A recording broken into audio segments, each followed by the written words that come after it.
Okay, well, good morning, and welcome to the latest edition of Getting There, eSchool News conversations with tech directors talking about their responses to the COVID-19 pandemic. My name is Kevin Hogan. I am the editor of this particular section, and with me today is a good old friend, Todd Dugan from Illinois. Todd, welcome. Hi, Kevin. Thanks for having me. And you are in Bunker Hill in Southern Illinois, am I right? Yes, yeah, Bunker Hill, Illinois. It is a rural community just outside of, just north of the Metro East area, the kind of Illinois side of the St. Louis suburb area. We're in Macoupin County, which is a rural, remote district. I think we're like 62% poverty, 600 kids, pre-K through 12, so. Yeah, so I know in years past, the ideas of both digital equity as a concept, but also the particulars of internet connectivity, just kind of the nuts and bolts of getting rural communities connected to high-speed internet. That's something that we've always talked about, and the issues have been, always seen. The concept seemed abstract, right? Seemed like a luxury. Right. And then COVID hits, and then all of a sudden it makes it all real, right? Talk about your experience of kind of going from that conceptual. Maybe it wasn't always a conceptual thing for you. It was maybe it always was a reality for you. Well, I felt it was. I mean, first of all, I've always felt like the promise of technology, all the digital tools out there, that has a huge key. That is a huge key in providing a good 21st century education. It allows kids, no matter where you're born, no matter how far away you are from a metro area or any kind of a cultural experience, the technology, when it's used correctly, can really elevate the learning experience and enrich it for all kids. It has the potential to transform teaching, I believe, from offering what you would normally call just the bare standards of competency, and technology, when used correctly, can actually provide like a gifted education for every single kid in America. We're a long ways from that. Too many districts I've seen, even in this area, will just deploy a massive tons of devices and not really do anything with transforming the teaching and learning process. It's basically like they have this huge equity issue. They deploy 10,000 devices, and now you've got digital inequity with 10,000 devices.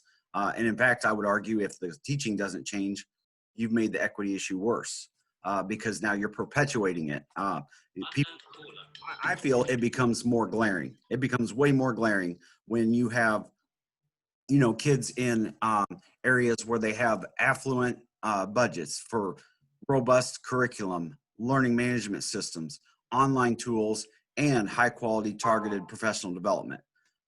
You can see that in areas, and then you can see other areas where kids are basically doing flashcards or kill and drill games on a computer. It's no different than rich teaching than flashcards. It's basically, after 2 weeks, the novelty of the device wears off, and you've got kids that are still doing low level, meaningless, rote memory activities, but they're doing it on a device. Right. Everybody's like, ooh, we're 1-to-1. That's like the first step of at least 3. Right. And so the problem that I have encountered throughout my career as superintendent has been these rural areas that are spread out. Then you think, okay, this is the perfect district to transform teaching and learning with the internet. Then you have these connectivity problems. You have areas where internet is unaffordable, and then you have areas in the outlying, like, literally out in the timber, where internet is not even, there's no fiber. Unattainable, yeah. Yeah, there's no cable, there's no DSL even. It's all satellite, which is okay, but you know how kids are with data.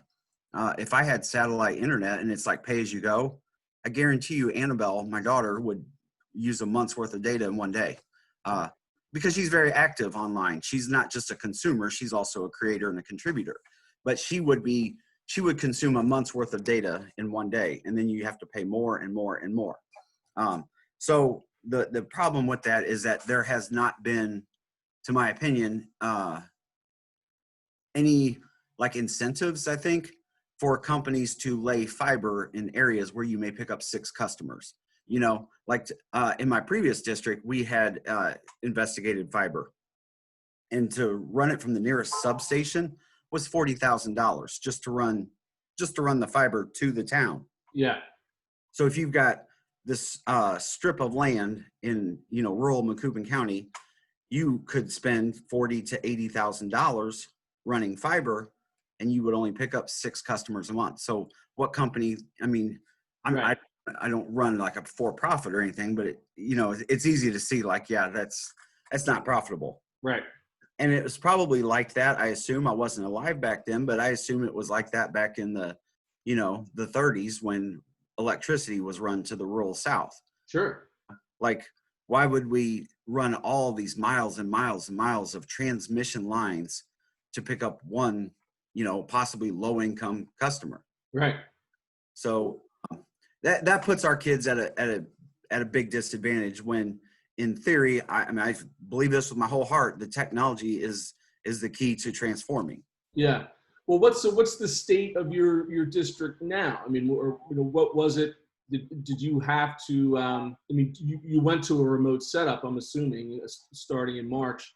And how were you able? Were you able to do that? I mean, what was the level of the success that you had in order to do that?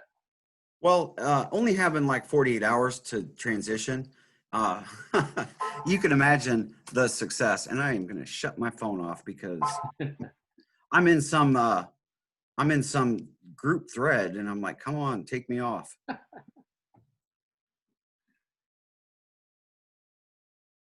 Okay, I think I got it shut off. So yeah, we had like basically 48 hours to transform, redefine teaching. And I will say this, we have a plan now for this next year. Yeah. Is a plan that I'm extremely proud of? No, I have never worked so hard in my life on something that I don't like sit behind and be like, ooh, look at this. I'd love to show something off. I'm not going to show this off. It's a plan that works. It's as safe as possible anyway. But it's not something I'm proud of. If, you know, we always were told, I've always thought, like, if I had a magic wand and I could just rebuild education in my vision, and this seemed like it was our chance. This is not what I would do. This is, there are so many other cool things when you would really transform teaching and learning for the 21st century. I mean, we got parts that are still stuck in the agrarian age, you know, the summers off for the less than 2% of our kids that actually are involved in agriculture. We still have summers off. We still have bell schedules, which is like industrial revolution, like, you know, preparing kids to go work in the factories. No factories around here. No factories are coming back and hiring massive amounts of workers. And if they're certainly not going to be hiring a factory worker and saying, here's the job, keep it for 34 years and retire. Those days are done, but yet our education model is stuck. So this, to me, COVID was like a chance to be like, ooh, let's break these chains. It's hard. It's hard. I would love to break these chains, but then when you start thinking like, okay, we're given a lot of creativity, a lot of leeway, that's exciting. Like, let's do this. And then here comes 120 pages of guidance from the Illinois State Board of Ed. Then here comes guidance from CDC. And then here comes remote learning recommendations, 103 pages of garbage. I will tell you, it was garbage. It was basically pedagogical theory. We've got so much pedagogical theory here. Like, trust me, our district could write a book on pedagogical theory. We don't need that from the state board. We need, like, tell us what's acceptable and what's not acceptable. Yeah. We can transform this thing and make it innovative, make it futuristic. I mean, even just making it modern would be nice. I'll stop at the futuristic. Just catching up to 2020 would be amazing. I mean, we're still saying like a 21st century learning. Wouldn't that be cool? We're 1/5 of the way through the 21st century. And we're talking about, wouldn't it be cool if we could get out of the late 1800 model? Yeah, it would be. So, I mean, I'm digressing a little bit, but you can probably tell I get a little passionate because it's what I feel. So in a rural district, having 48 hours to transform, we did it. We will say that we were in the process of going 1-to-1 in this district. We had not quite gotten there yet, but we were in the process. We had a good start. And I've always felt and cautioned people, don't buy K-12 laptops or one size fits all. You have to transform your teaching first. And once you figure out how to transform the teaching and learning, then you figure out what device do I need to accomplish this?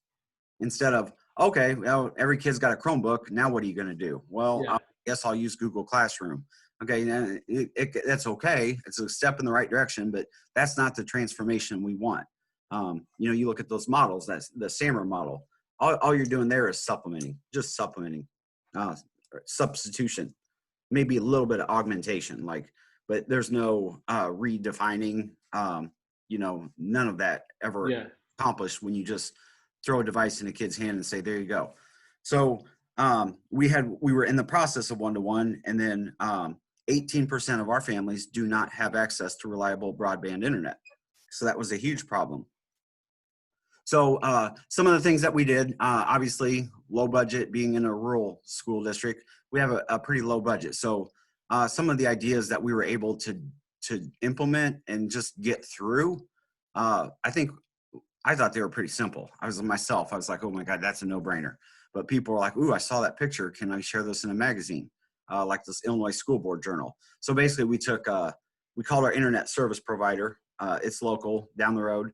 And because remember during the COVID, they had banned all those E-rate rules on gifts. So basically our internet service provider, who we use E-rate to pay for, we called them and said, listen, it's a pandemic here. You got to help us out. So they did. They cranked up the internet to 1 gig to this office, and for free until June 30th or whatever. They cranked it up to 1 gig. We bought an Aruba outdoor access point, mounted it, and then took the passwords off. And then we sent out a massive text and said, hey, park in your car if you don't congregate and do your homework. And we had good success with that. So you just get creative. I would argue, I've always argued that, when you can give people tools to innovate, if you give people like a massive budget and a massive amount of tools, and you say, here you go, innovate to do something that works. Yeah, you can okay, it's not necessarily the best because you've got so much to work with and you typically want to use it all. Yeah. Somebody like 3 little Lego bricks and you say, make something that's solid. Okay, you've only got like 3 things. You have to innovate more. Right. And I think that's why people oftentimes, and there are some really cool, great things in these large metro and suburban school districts that are innovative. But when you are in a district that with not so much resources, you have to innovate more. Yeah. Yeah. Talk a little bit about kind of we would call professional development, right? But I mean, what was the response with your faculty to that 48 hours? I mean, I keep talking to these districts, and as you said before, like the measure of success was just to be in contact with the students was a measure of success, and to offer some sort of social and emotional support, right? That's kind of the baseline. And then other people said they had varying degrees of success of learning, but not many. No. Do I think that completely virtual education, public education is the way to go? No. None of our parents did either. None of our staff. In fact, I didn't talk to one person here that said this is better. Not one. I did talk to several people that said we were happy with what happened. You did the best you could. Nobody said, oh my gosh, let's do this forever. There may be some people that would say, yeah, I like that better because now I don't have to pay property taxes. You won't have a building to maintain. You don't have all these staff. And, you always have those tax watchdogs that are looking for a way to lower property taxes. But for the most part, nobody with a vested interest in the school said it was better this way. Do I think that we are missing the potential here to expand school? Yeah, that's what we need to do. We need to look at this as like school doesn't have to happen strictly within the bricks and mortar. Does it need to sometimes? Yeah. You cannot have a 6-year-old meet their teacher for the first time on a screen. There is absolutely I mean, think about it. Well, we all know what motivates kids, right? Intrinsically motivating kids is that number one thing, and research has proven this over and over and over. Grades don't motivate. Punishment does not motivate. Nothing motivates a kid like, well, a couple things. Natural curiosity, and that you have when you're 5, and that's when those little kids ask you like 6,000 questions a day when they're younger. Like, why is the sky blue? Why does gasoline smell like that? In these questions that, like, as a parent, it drives you nuts, right? That natural curiosity that we foster and foster, and it goes away the longer. By the time I would argue 4th and 5th grade, you see it disappear, and then you see the compliance model kick in, and then the love for learning. And I would even argue that's where you see your first high school dropout. You can see it. Learning is not fun anymore. It's not motivated. But the other piece to that is that relationship with that human relationship with that teacher.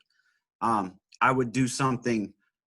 I'm more motivated to do something given 110% if I knew, like, on this interview, like, I respect you a ton and I do not want to let you down. So if I showed up to this interview and was like totally unprepared and like half asleep and late, I wouldn't do that, because it would tear me up, because I let Kevin down and I think the world of him. And that's what our young kids do with their teachers. The biggest thing is, if that respect is there 2 ways, they don't want to let their teacher down. And some voice or face on a screen isn't going to do it. Yeah. But the options are there. Like, there has to be some kind of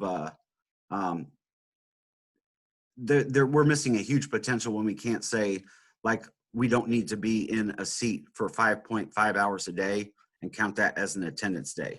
Yeah. And a lot of it too, we saw during the remote learning was, the districts that said they had success because they had like 90% of the kids complete their assignments. I don't call that a success. I call that compliance. Like, yeah, they completed work. So throughout the pandemic, I had not argued, but like made the case over and over and over that whatever we offer connected students, we offer a similar one to unconnected students. And here's where we're going to measure learning. We are not measuring learning by test scores or work done. That was the thing. It was the work done. For some reason, there was this connection between, and I don't know how it got there. Maybe it was just this rigid structure of public education over the last couple hundred years.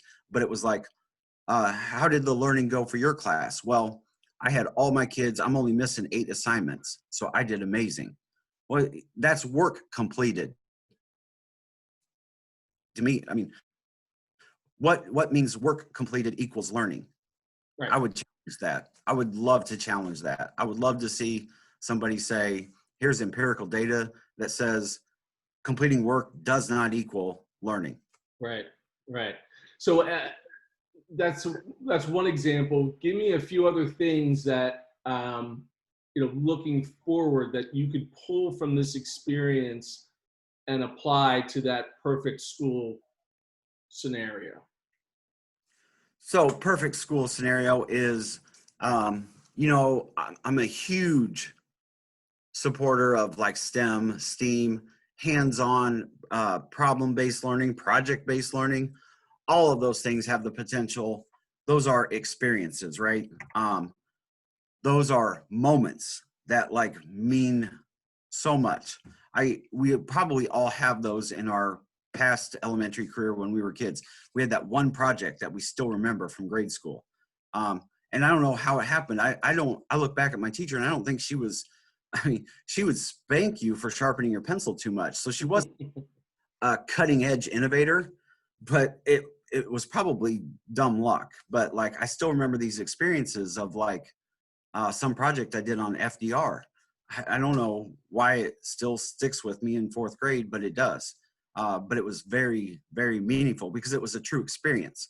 I ended up going to the public library. I ended up talking to my grandpa who worked for the CCC, the Civilian Conservation Corps. So it was like this, it meant something to me. It wasn't like abstract rote stuff in a book and memorizing dates and stuff. It meant something to me because I had to go out, and it was outside of school. I went to the library, I went to visit my grandpa, and I grew up very poor and working class. So I didn't have like my parents weren't like shuttling me to, you know, a play and buying me museum tickets to research. I did this on my own. And it was like, I was motivated because I loved, you know, Mrs. Halsey. Well, and I didn't want to get spanked, but I also didn't want to, I didn't want to let her down. So those are the types of experiences. So if we're looking like in this current situation, there are so many relevant assignments we could do, like asking kids to say, you know, how is the spread of this virus being helped or hindered in your community? Like, explore it and let's get some tools together. There's nothing saying a kid has to be in a classroom watching something on a projector. They could be going to the local Dollar General and saying, okay, I was at Dollar General and I sat there for 10 minutes and 8 out of 10 customers had no mask. The employee only put their mask on when the customer had their mask on. You know what I mean? There are so many rich experiences like that. It does not involve memorization, but it is so much more meaningful. And if you can find ways, which teachers do every day, find ways to bring in those core subjects into it. Like, so what percentage of parents, customers were wearing masks? Looks like 40%. Oh my God, we're teaching math, but we didn't tell them like, Right. there's 12 math problems, convert to a percent. Right. That to me is the dream school, like where you could basically, I mean, it kind of sounds Montessori, but I'm not opposed to that.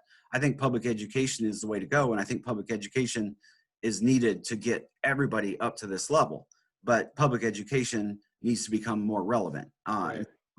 We've got to stop this whole getting work done, Yeah. mastering the curriculum. You know, we've got kids that don't do assignments. Well, how do you know they haven't mastered it? You know what I mean? Right. Because they haven't checked in on Google Classroom, does that mean that they're not learning? No, they may be learning. They may be learning something far more meaningful than what was posted on Google Classroom. Let me ask you, a little YouTube. bit about. Oh, I was just gonna say, have you seen that YouTube video "Numb" by Liv McNeil? Yes. Wow. Yeah. Yeah, like I cried when I saw that. Yeah. 'Cause Yeah. it reminded me of my daughter, like stuck in her room that whole time. Exactly. My youngest too. Just like right at that age, like between 8th grade and high school, and just like watching that. And there's And other she went people. through all those outfits every day. The Yeah. only difference is I think my daughter had on the same outfit. Same outfit. I was too busy. I I was pushed like, them in the shower every once in a while. yeah, 9:30 at night. I said, Annabelle, did you check in on Google Classroom? She's like, you didn't remind me. I'm like, Annabelle. Well, talk a little bit about another kind of, you know, antiquated aspect of education, which is testing and assessment. Yeah. All those things were pretty much eliminated in the spring. I was just speaking to an executive over at Edmentum, Jamie Candy, who was saying, you know, it's going to be essential to have some sort of diagnostic assessment here at the beginning. But how you track that going forward, formative, is all kind of up in the air. How are you looking at the aspects of testing and assessment and learning loss, and whether we should call it learning loss or learning maintenance, or what is it? I think there was maintenance. I think there was a slide, and I think there was a huge slide. And not surprisingly, I don't have the empirical data to back this up, but I would say, you know, kids doing well with good support at home, nice situation, good access to internet, they probably maintained or had minimal loss. The kids that are normally being, you know, the extra resources are being pumped into just to get the equity up to where you're at least on a level playing field with every other kid, all those supports went away overnight. So I bet those were massive learning losses. See, I'm glad you brought this up because I feel so strongly about this, because if there's any kind of an assessment, there has to be accountability with assessing, right? But I'm sorry, a minimum level of standards is not that. That is not, and it's standardized. I mean, even the word standardized, and like everybody's saying 21st century, we need to personalize our learning. So why do you personalize your learning and then standardize your assessment, right? Shouldn't it be personalized learning with a personalized assessment? I think the key there is what you said, diagnostic and formative. If it's not diagnostic and formative, then it is not true learning assessment. These tests where you give them in May at the end of the year, and then you get the results back when the kids left your class. I mean, I would even argue too, these are my beliefs too on high school final exams. What is the point of an exam on the very last day you're going to see a kid? So what? You know that they did not master it, but what are you going to do differently? Nothing. You're going to, they go on. And so then you say, well, we're preparing them for the real world. Well, what kids are going to need to be prepared to take final exams? The college bound, right? And most schools like ours had a process in place where if you had great attendance, good grades, you were exempt from final exams. Which just seems logical, right? Right. Understand where it came from. So, but now you look at this out. Who are you now exempting from final exams? The college bound. Right. The ones that need, because there's no research that supports a long summative exam does anything to increase retention. No research exists that says final exams increase learning and retention at all. And now you don't have the measurement of SAT or ACT either. Yeah, and we've just done it because it's always been that way. Yeah. You know, and we had talked about getting rid of finals, and I mean, we had teachers that were like, I spent all weekend writing this final. Like, well, give it next year. I mean, no labor lost there, but it's very hard to break those chains. And the only kids then that don't have necessarily the best grades or have spotty attendance, they're the ones that we're subjecting to this final exam process that we've all admitted they're not going to need. Yeah. Because we're preparing them for the real world. If they're not going to college, they're not going to need final exams. Right, right. Have you been exploring the idea of certification programs or other sort of career pathway stuff? Yeah, so we at our high school, we have, this is the first year, assuming we can get this thing going, we actually have apprenticeships now for the first time, where we have paired kids up with local businesses. Now, we don't have a ton, but like we've got a kid that's going to be a junior, for example, very bright kid, very, what's the nice way to say this? Needy. Like teachers like, oh, he drives me crazy. He drives me crazy because he can't focus.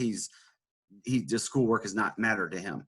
But we have him lined up now to where he's doing an apprenticeship at a John Deere dealer.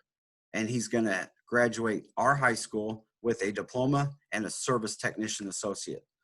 He will be, and if he goes to college, great. What harm has been done? The fact that the guy knows how to maintain and fix mechanical issues. If you're going to go be a first-year teacher, wouldn't it have been nice to be able to moonlight on the side to fix cars for friends for cash? Absolutely. Yeah, and nothing else. You learned some valuable skills that you didn't learn in school, like how to get along with people outside of Bunker Hill. You know, diversity in the workplace. You get to work with all types. You have to work for a boss that may be great, that you don't want to let down and disappoint, or you may work with the boss that you truly have no respect for, but you just realize, hey, I'm going to toe the line, keep my head down, do my job. And kids would learn quickly how much a culture permeates a place. Those are the rich learning experiences we should be doing. And you can't measure that on a test score. Yeah. I will say this, like my daughter had a phenomenal third grade teacher, and my daughter's going into fifth grade, and she still talks about that teacher. We were going to go to Arizona to visit friends this summer. Obviously, we didn't because of the coronavirus. But the first thing she said was, when we're there, we need to send pictures to Mrs. Gokul. And we're like, come on, you've had this teacher. That was 2 years ago. Like, let her go. Yeah. It has that connection. And I don't know what it is. It's that X factor. But I can guarantee you, Annabelle, at the age of 20, will not come back to Don Gokul, give her a hug and say, thank you so much for raising my park score. Yeah. No.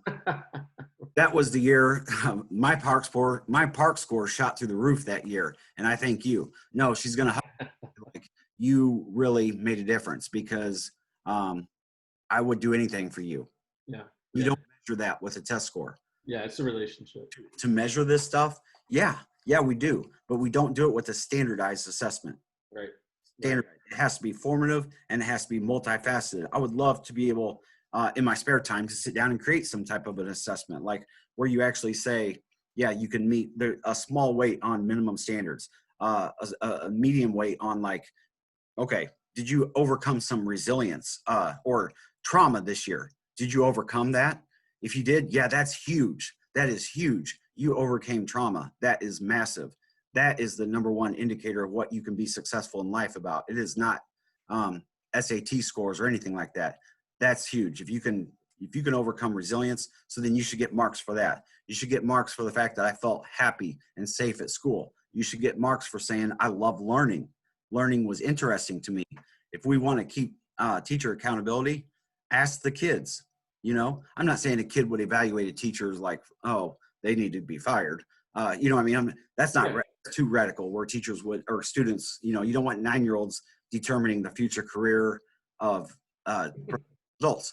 But I think a 9-year-old could possibly be like, you know what, it was boring. Yeah. Well, that's helpful.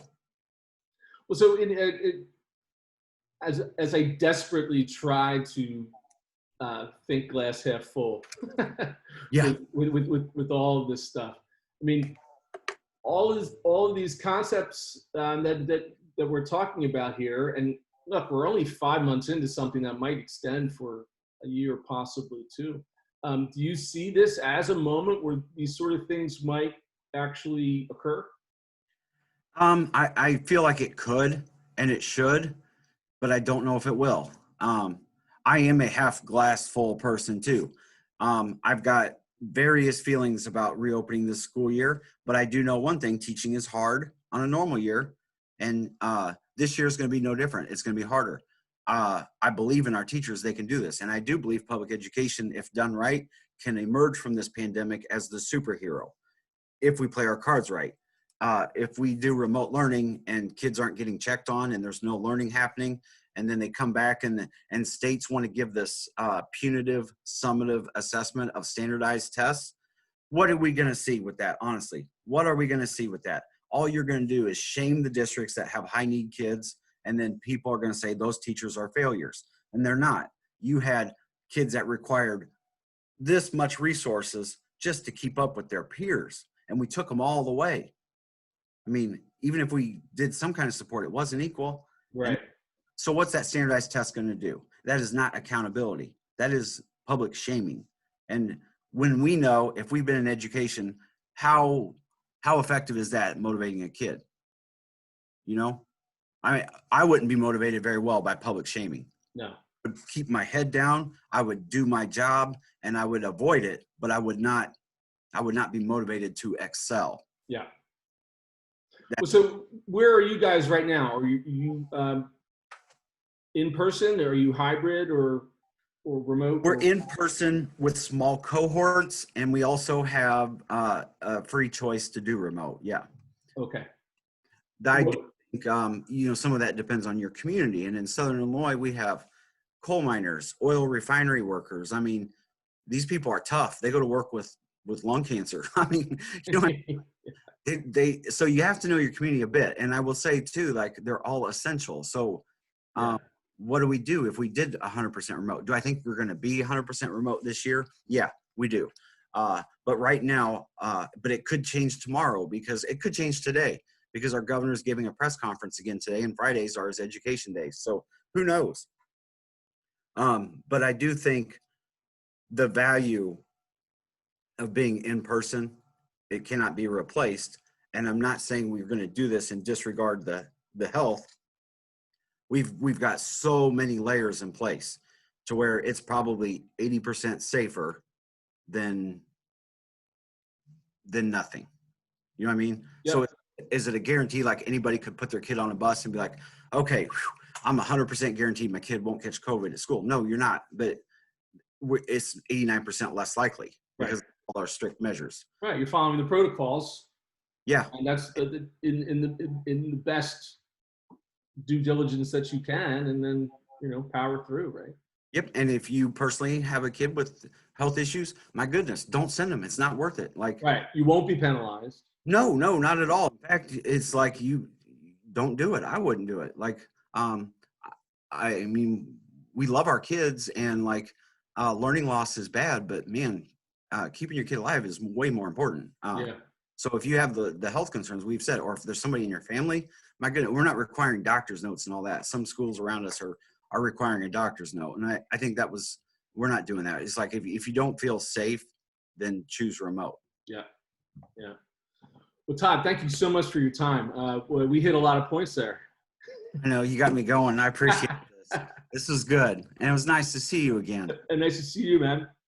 Yeah. I meant that well when I said that about not letting you down, because I respect you so much. Thank you very much. And I can't wait to see you again in person. I know. It will virtual. happen. Yeah. Virtual is nice.